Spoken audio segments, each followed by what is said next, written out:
જય જલારામ, જય શ્રી કૃષ્ણ. 3 પેઢીના વ્લોગમાં તમારું સ્વાગત છે. ચાલો ફ્રેન્ડ્સ, આજે જમવામાં મેથી અને દૂધીના મુઠિયા બનાવી નાખી. આ ખમણેલી દૂધી છે,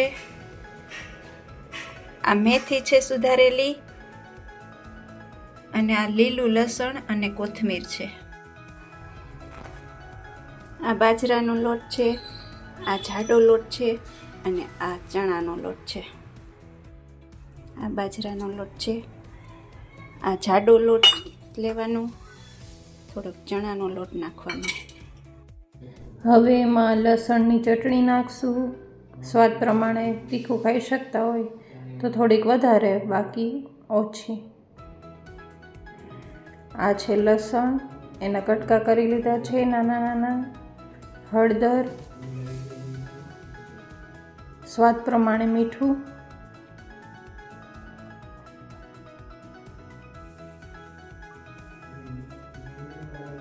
આ છે સોડા, ખાવાના સોડા. ધાણા જીરું સ્વાદ પ્રમાણે. આ છે દહીં, અને દહીં જો ઓછું લાગે તો તમે છાશ પણ નાખી શકો, અથવા ના હોય તો પણ છાશ નાખી શકો.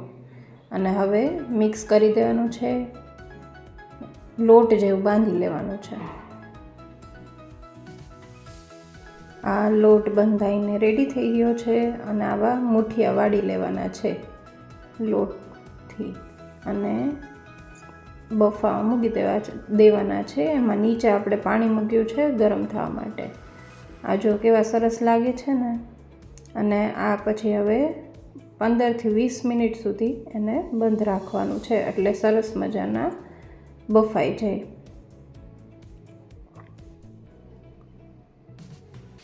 વચ્ચે છે એવું લાગે કે ભાઈ થઈ ગયા હશે, એટલા માટે ચેક કર્યું હતું, બટ થયા નથી, એટલે પાછું બંધ કરી દીધું છે.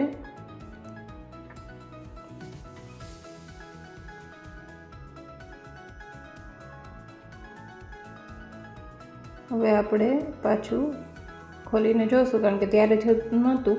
થોડીક વાર પછી જોયું તો આ આપણા મુઠિયા છે એ મસ્ત બફાઈને રેડી છે. વાવ, જો બહુ જ મસ્ત રેડી થઈ ગયા છે. આમાં છે, જો તમારે વઘાર કરવો હોય તો કરી શકો, અને ના કરવો હોય તો પણ એમનેમ ચાલે, તેલની સાથે ખાઈ શકો. બાને છે એમનેમ જ ભાવે છે. અને આપણે બાને પીરસી દીધા છે મસ્ત મસ્ત મુઠિયા ઢોકળા. જો તમને અમારો બ્લોગ ગમ્યો હોય તો લાઈક, શેર, સબસ્ક્રાઈબ કરી દેજો. Bye bye.